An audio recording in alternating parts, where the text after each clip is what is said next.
chance at top-tier tickets from wild hockey to huge concerts like Santana, the Doobie Brothers, Chris Stapleton, and more.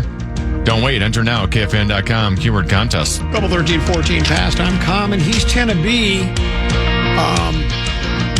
We tackle the controversial topics on the Common Man program, and we've been getting plenty of response from people here at the Bradshaw and Bryant KFAN text line. This one says they have a clerk checking how many items you bring in. That's not necessarily true. I've gone to Target before, again, to get athletic socks, leave with Home Alone 2 on Blu-ray DVD. I've gone into their dressing room before, and no one was there. Nobody was there. There was nobody there counting the items that I brought in. You go to, I've gone to Dick's Sporting Goods before, buy golf shorts and golf slacks for the upcoming season. Walk in, press the button, got 2 or 3 of each in my hand. Kid comes over, opens the door. He didn't count. He didn't go, how many you got there? Got 3 of each. Okay, I'm going to check, make sure you have 3 of each when you come back out. They don't check. You're making it up as you go along. Maybe they're supposed to, but they don't. This one says, I used to do a shoplifting group for kids caught from shoplifting and their parents who had to accompany them. At clothing stores, they can have a same-sex employee watch behind a two-way mirror. From my understanding, they cannot monitor via video. Adults shoplift more than kids. When there are shoplifting losses, stores raise the prices on everything by small margins to recoup those losses, not just the stolen items. That hits everyone in the pocketbook. That's exactly right. They tally up losses to shoplifting, and it's hundreds of millions, and maybe more. Well, as a matter of fact, it is more. How about this? Common, a study from 2023 found that self-checkout resulted in an estimated $10 billion in lost sales per year in the United States from misscanned items and intentional shoplifting. It also said the self-checkouts had 16 times more of these misscans/stealing than traditional cashier lines.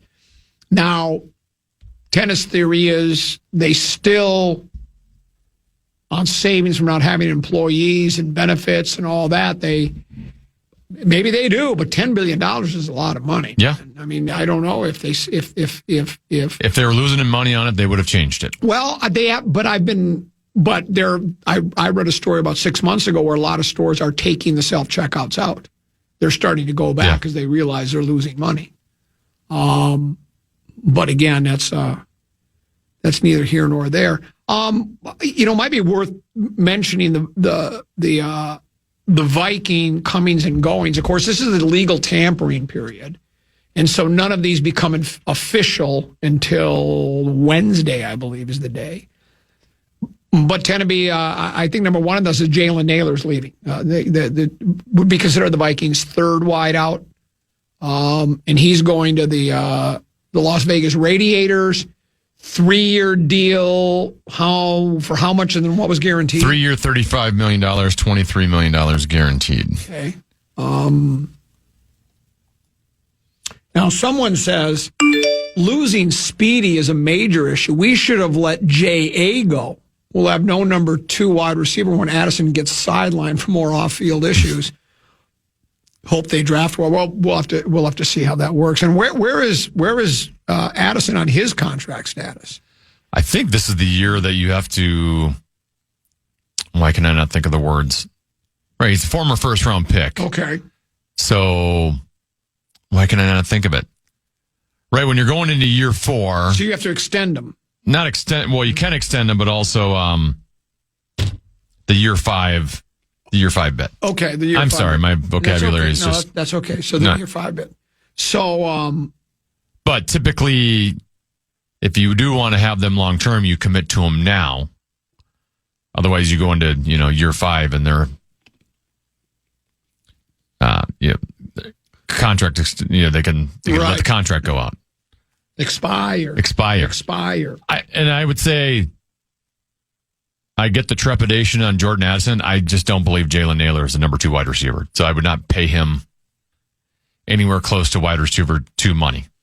I think Jalen Naylor is fifth-year option. Not they call fifth-year option, yeah. Jalen Naylor's not a bad player, but those players are available in the National Football League.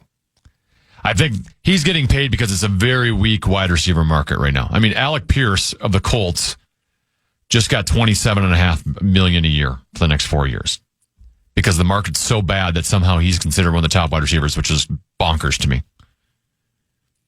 Guy's never had more than 47 catches in a season. Yeah, I guess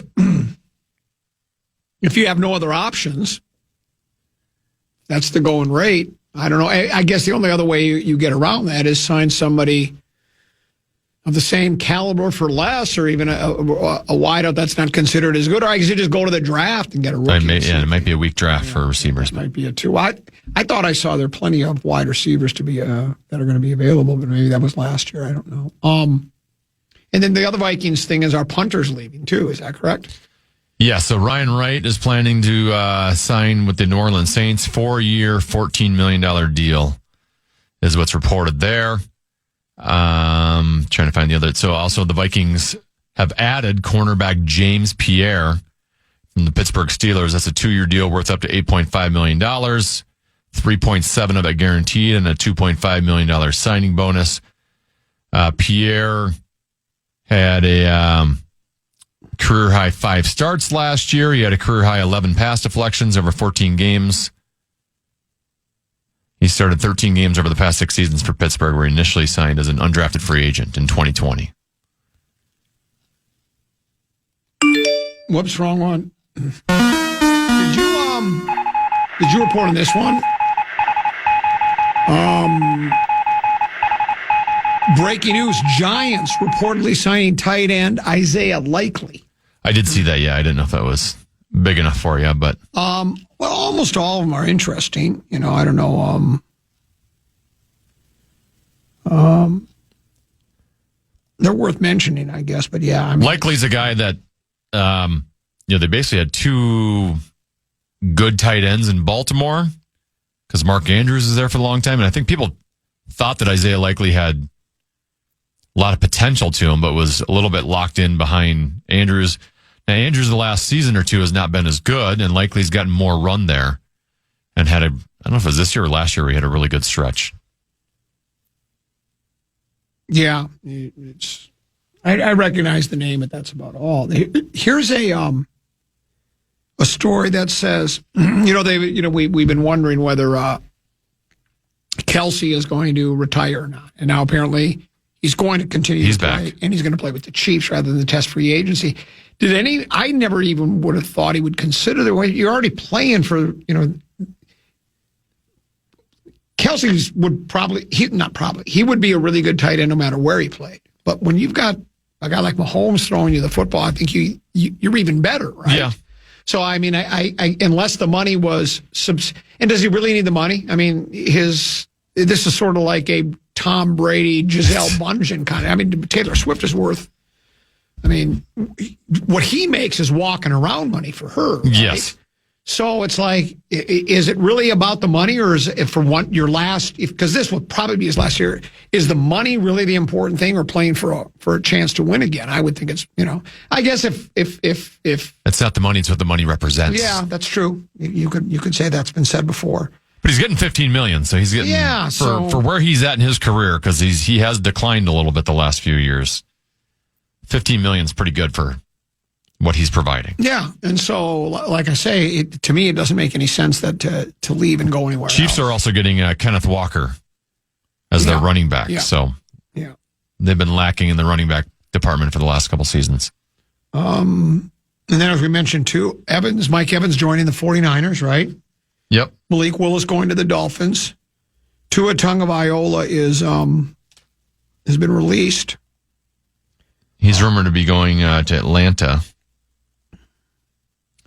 Here's a headline. Here's the headline from The Athletic. Dolphins to release Tua, eat record $99.2 million in dead money. No!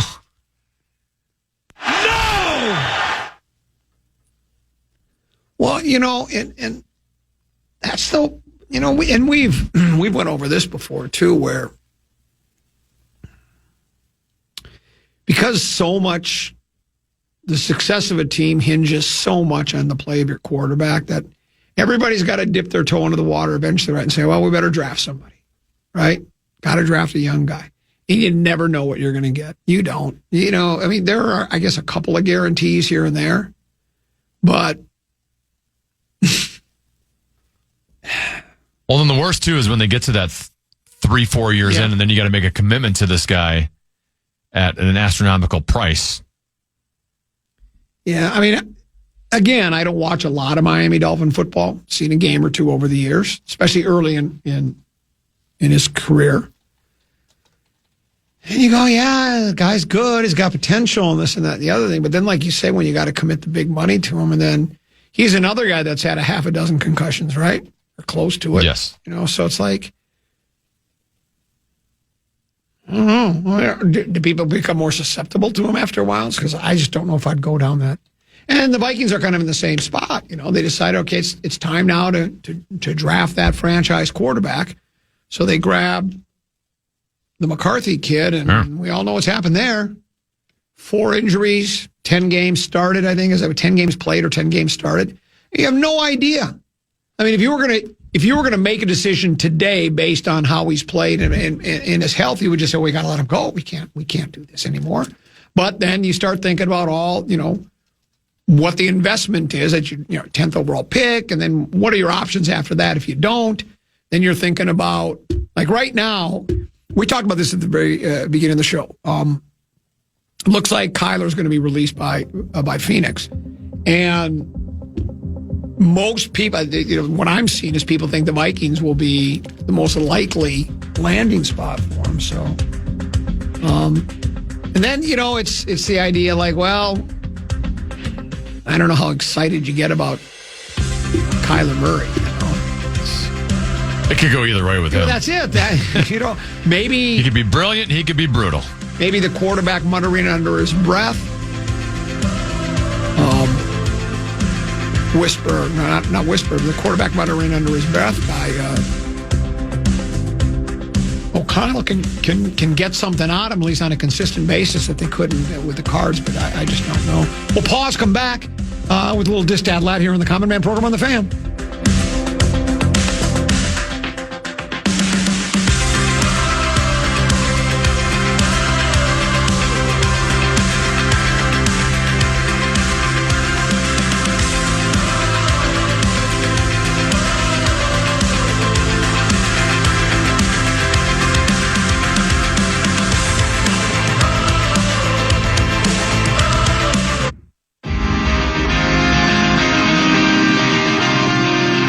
KFAN welcomes some great shows to the Ledge Amphitheater this year. John Mulaney will be there August 22nd, and Blues Traveler and Gin Blossoms will be there September 12th.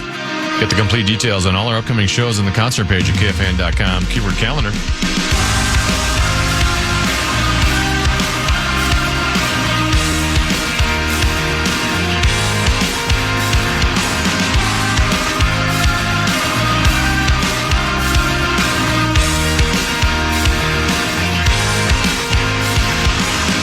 Couple 13-14 past Common Man program on Commons East Tennessee. I'm out tomorrow. Tim, have you ever had a colonoscopy? Yes, I have. They send you, you have to go to the drug, for those that haven't done it, they send you this like colonoscopy prize pack. Well, they don't send it to you. Prize pack. Yeah, you have to pick it up over at the drugstore. And, I had to stop eating at midnight last night and then cannot eat until after the colonoscopy, which is 2 o'clock tomorrow. So that's like over 40 hours before I'll eat. That's okay. Tough guy can do it. I mean, I do a 12-hour, even more than that. I usually eat 7 o'clock at night, and then I don't eat till 1 the next day. So I do a 18-hour fast. If I can handle a few more. But that's not the worst part. The worst part is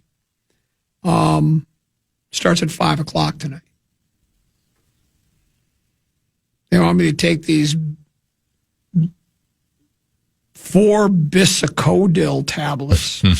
Then at 6 p.m., begin drinking 2 liters, half the container, or about 8-ounce glasses of the PEG solution. I don't even know what it stands for.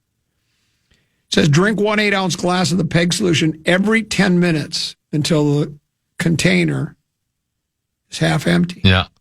Then I don't remember this the last time I had a colonoscopy. They never brought this up. If nausea or vomiting, if you have nausea or vomiting, rinse your mouth with water and take a 15 to 30 minute break, but then you got to go right back at it.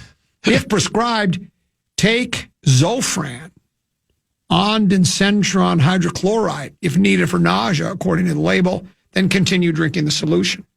And see, that just is, to me, that's like if a guy throws a left hook at you, you lean into it, right? I mean, it's like you drink the stuff, you throw up, and get right back at it.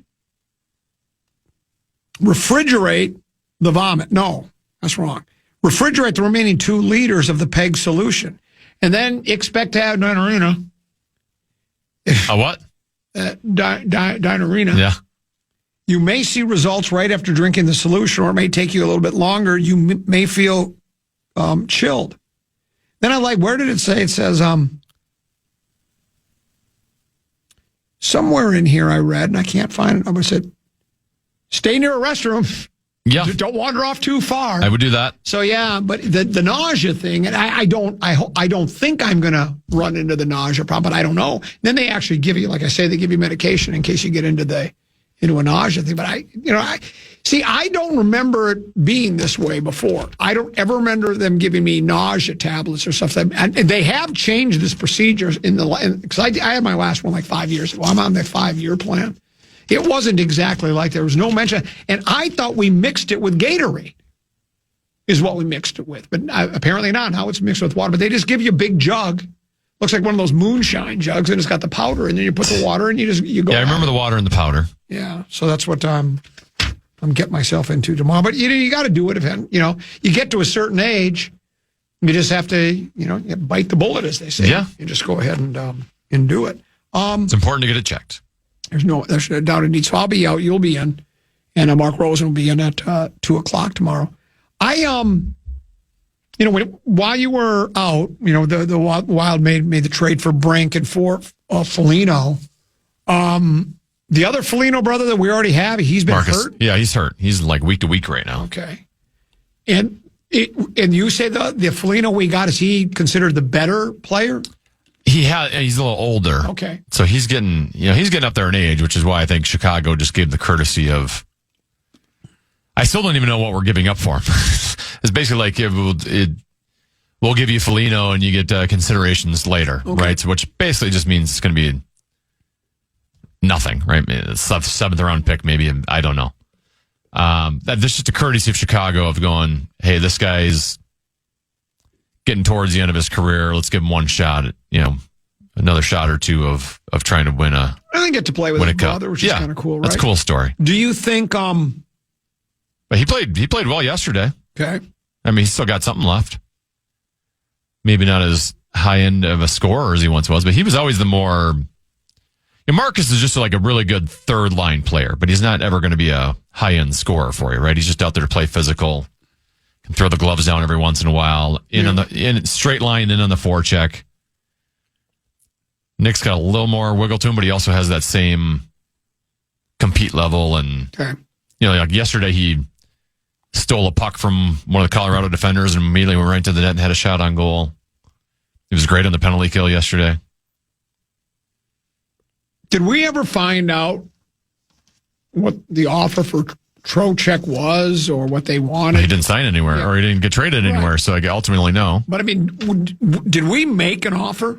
I mean, judging from Russo had, a week before the trade deadline was basically like, hey, the Wild would have to give up a first-round pick.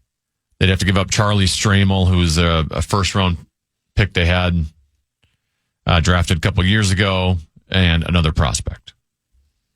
Okay. But I'm guessing the Wild were unwilling to go to the Volstead prospect level or maybe even the Urov prospect level. Well, and, again, we talked about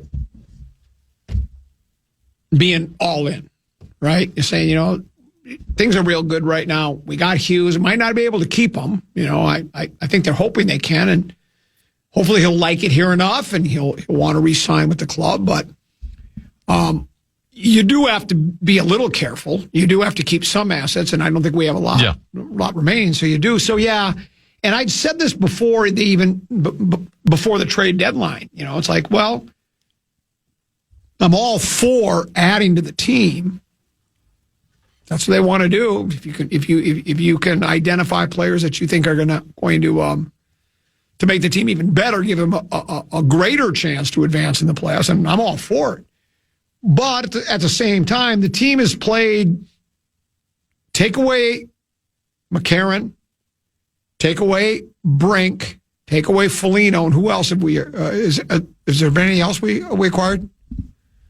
Fabry, which was a waiver pickup, and then they picked up Petrie, defenseman from Florida, just a depth defenseman. Okay, that's not going to play unless they have injuries. Okay, so do you believe the team? And we'll never know because now the players are on the club. Maybe we'll know. I don't know. What I'm saying is, do you think the team is more equipped now with those trades? Because I always said, well, why do we need to even make a trade? We're pretty good right now. We're one of the best teams in hockey. I know you're always looking to improve the team, but had they stood pat at the trade deadline, do you think their chances would have been just as good to advance? The problem is if you're standing pat while the other teams are improving, well, then maybe you don't have. Yeah. Right? Colorado went out and got Kadri, who we saw yesterday. He set up the first goal for Colorado. That was a big-time move for them. Dallas made some additions. They got a defenseman. So standing pat sounds great until everyone else starts improving their roster as well. The two teams you're specifically going to have to go through. But I'm clearly the market was off a little bit because a lot of these big names that were suspected to be traded really didn't go anywhere. And they said it was a seller's market, but apparently it was too big of a seller's market where nobody was willing to buy because the prices were too high. So if that is the case, which it appears to be, I like the route in which Guerin went. And we're still going to save some assets for in case something happens down the road. You never know when an Austin Matthews is going to be made available. So if there's another big fish, I think Guerin wants to go big fishing. All right. All right, our final break. I got more controversial Vikings news. We'll get to that on the other side of the break. Common Man program, Common and Teneby. Don't forget Big Ticket JG. They're 3 o'clock here in the Fan.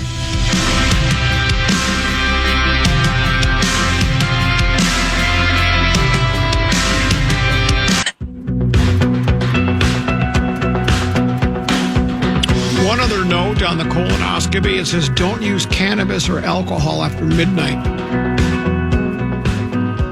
Did I tell you I quit drinking? That's not going to be a problem with me. The drinking, smoking dope or any illegal drugs won't be an issue with me. Someone sent me a text that says, ask Tenna about Nick once turning down the Wild.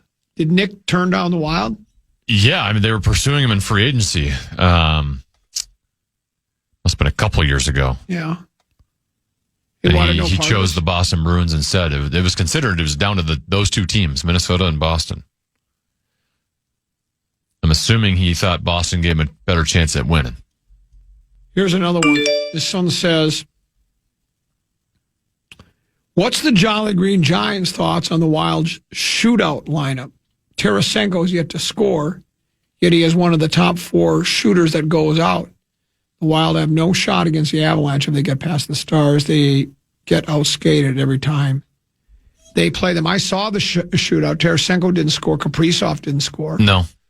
And Kaprizov doesn't seem to be doing particularly well on the shootout either. Or maybe I saw this year. I think he's 2 for 7. I mean, Boldy's their best. And I think Boldy scored in that. He did. Yeah. I'm trying to, I just don't know if there's a lot of other options, to be honest with you. I would maybe Joel Eriksson Ek, but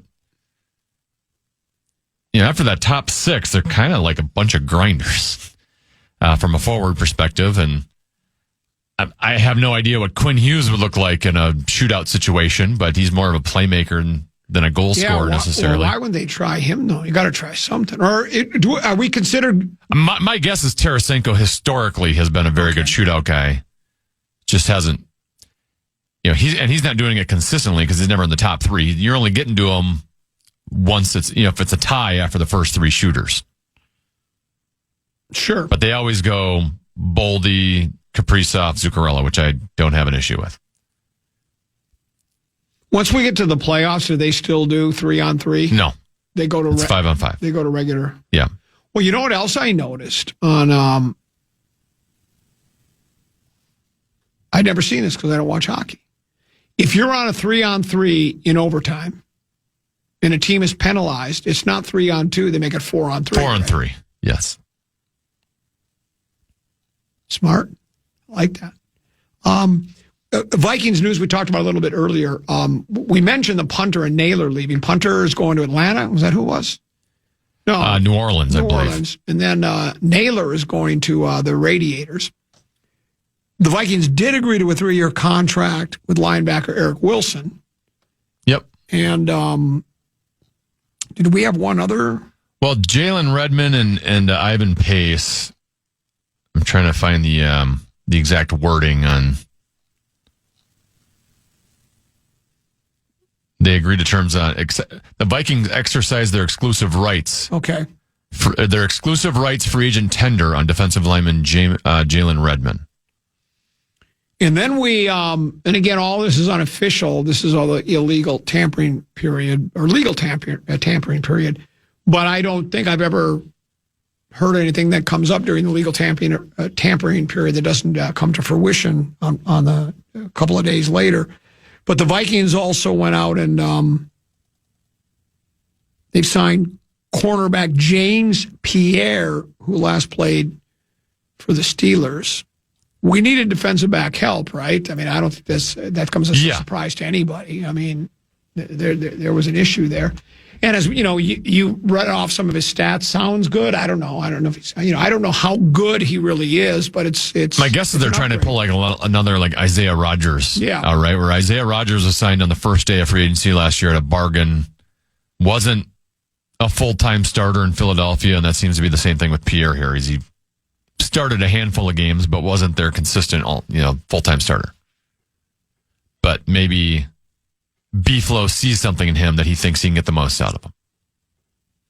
Now, this text message says Foligno chose Boston because that's where his kid either received treatment or was being treated for some illness. That's what he claims. Oh. So I don't know that part of the story. That's why I asked. Yeah, I had forgotten about it. Maybe they are trying to do an Isaiah Rodgers thing there. I mean, again, it's like you can't get every top guy at every position either. Trust me, just look at the Vikings especially roster. where we're at financially. Yeah, right. So you got to kind of hunt and peck a little bit here, but I guess I'm all for it. I will say because obviously the quarterback's going to be the biggest discussion this week. And other than Tua, we've really haven't heard from quarterbacks today. They seem to usually take a little bit more time. But, I was listening to PA today, and he keeps throwing out 3 names. Kyler. Okay. Geno. And then he throws Rodgers in there. And I don't know if he would just haphazardly throw that in there. Unless maybe he thinks there's a chance there.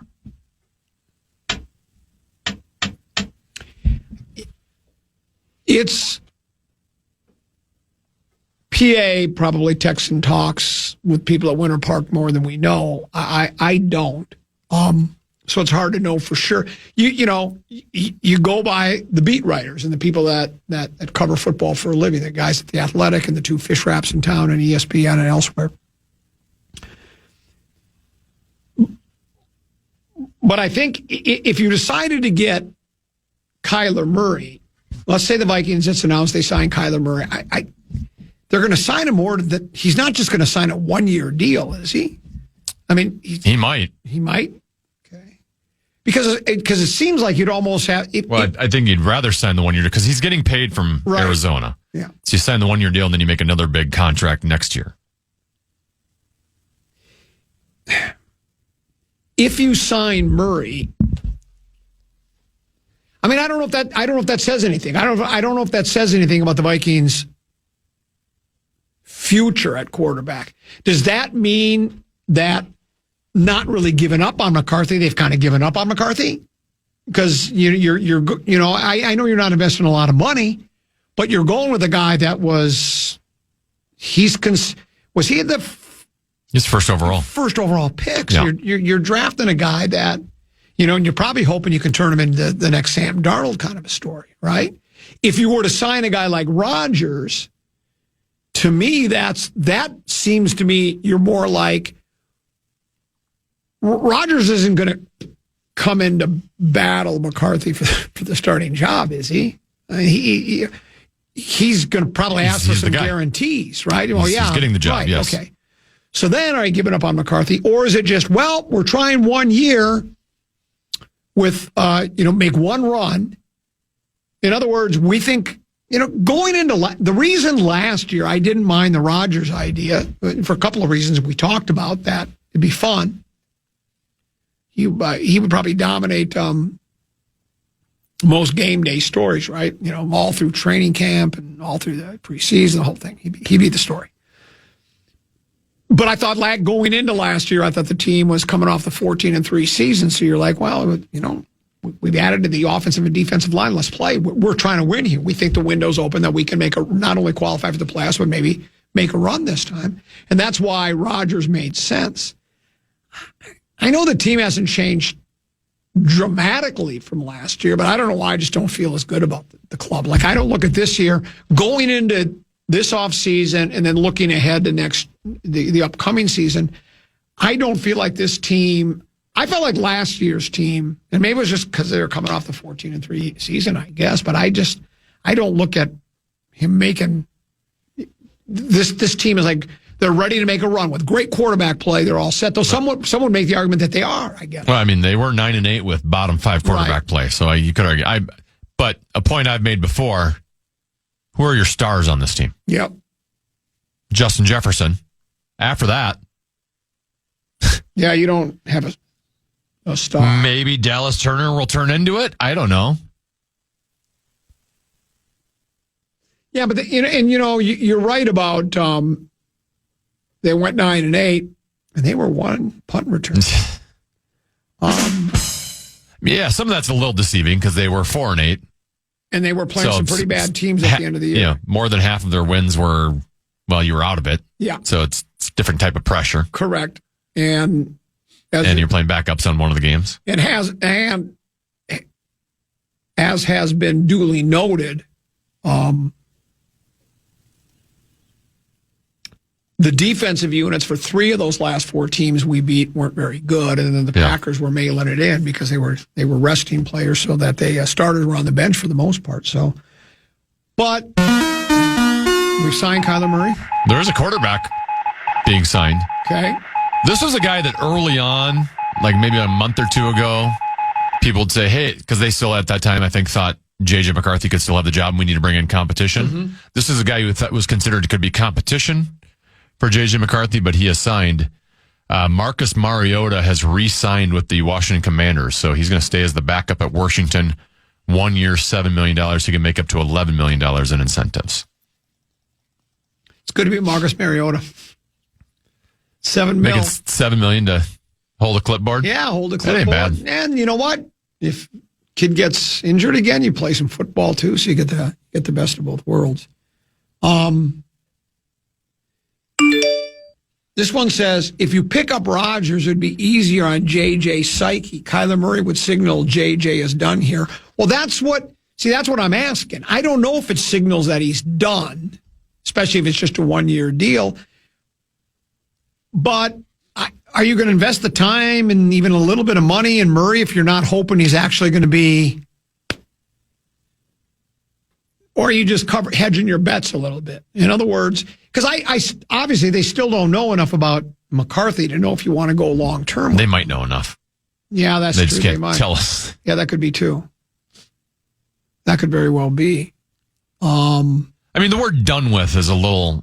That phrase. I think just going another route doesn't necessarily mean you're done with him. It's just you're acknowledging he is not what we thought he was going to be up until this point. Right. He has some flaws he needs to work on.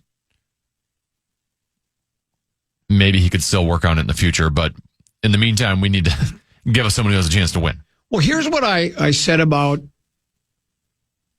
let's talk about a couple of the other teams in town.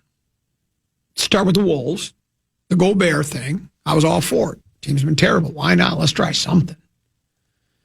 Nothing else has worked. Had one Western Conference Finals appearance prior to acquiring Gobert. What do we got to lose at this point? And the Wild, well, they were going for Hughes. You're talking about a first-round pick and 3 current players that were all first-round picks. Basically, 4 first-round picks. But I said the same thing about the Wild as I said about the Wolves. We've done nothing for all these years, nothing to speak of. Yeah, we've had some playoff appearances, but we've always been one and done, except for back, was it 03? That's the only other time we weren't one and done.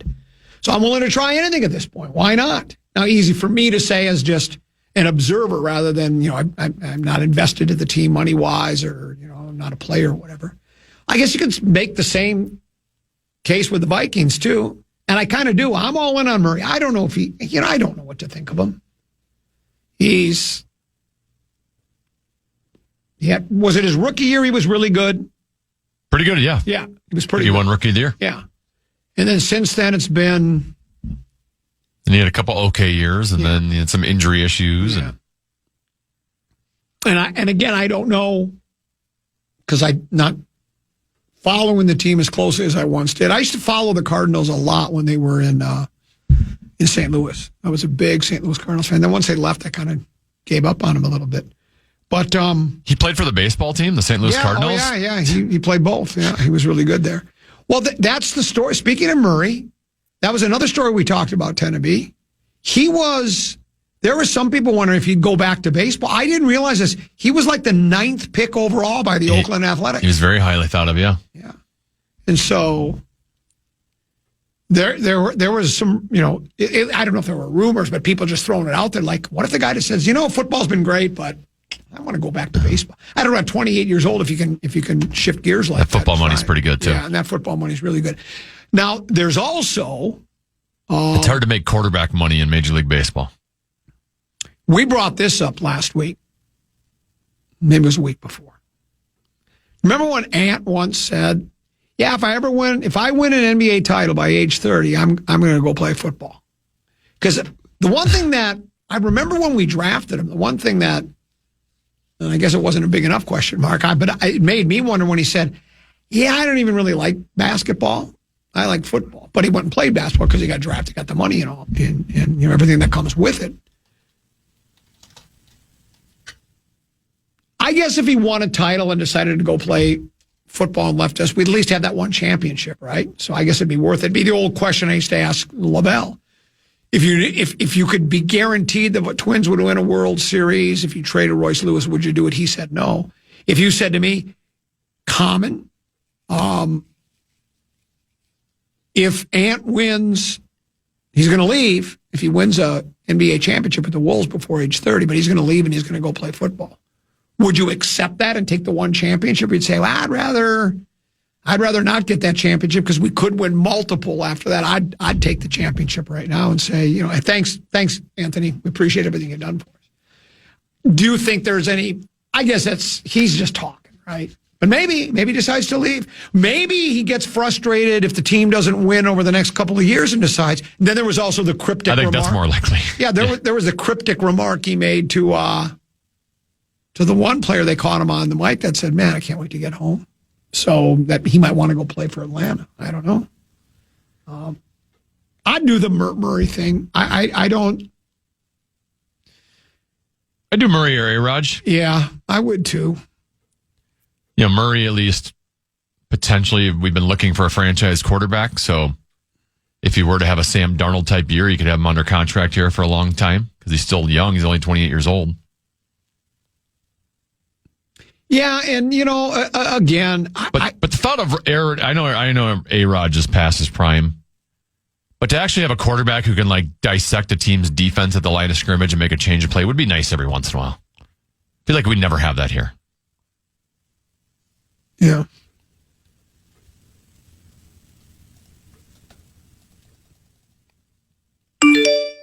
This one says they're giving up on McCarthy. They went 14-3 with a good QB in his first year in the system. You don't feel as good about the team this year as you just watched them play with a college-level QB from a Russian offense. Yeah, that probably is one reason why I don't feel as good about the team. Sure. Maybe that is the only reason. Maybe that's the problem. With Darnold, they look like a contending club. The team's not much different than Darnold versus JJ. I guess. Yeah, I guess. But we're also now, guys are 2 years older from that 14-3 team. Yeah. And you're even losing some of those players as cap casualties. Yeah. And you don't have, other than Dallas Turner, there's not a young guy that you go, oh, if this guy takes a step up, we could really have something here. Well, that's why, really, to me, the two biggest stories with the Vikings are, what are they going to do at quarterback, at least for this upcoming year, long term as well, whether they decide to keep trying the McCarthy experiment. But the other thing is how important the draft is.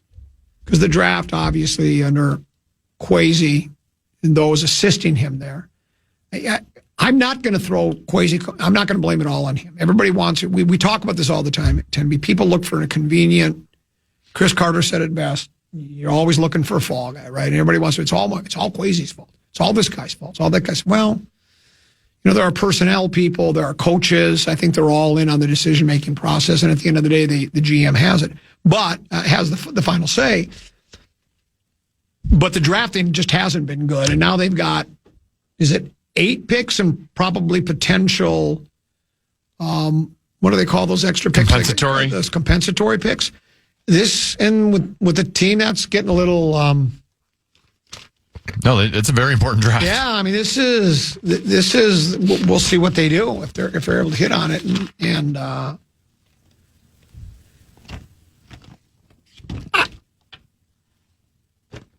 think this is O'Connell's draft, right?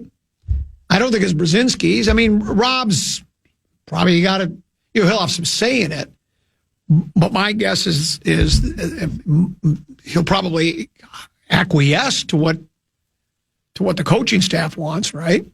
And so we'll see whether they go.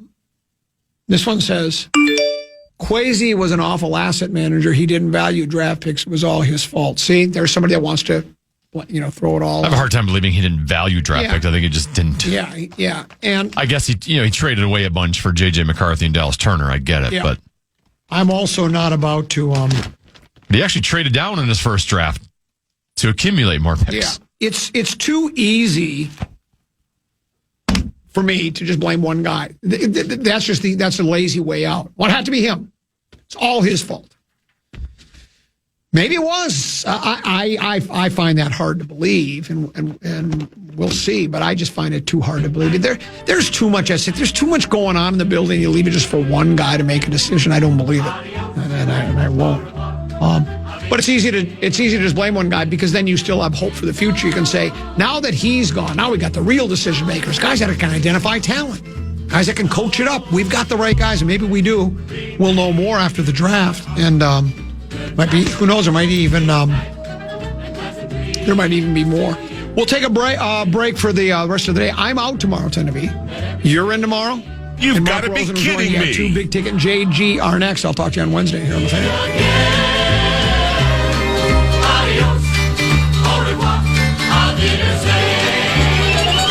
Good night. Good morning. Good afternoon. And good night, Minnesota. And good night, folks. And good night, Mrs. Calabash. Wherever you are. You guys are going to criticize whatever you want to criticize.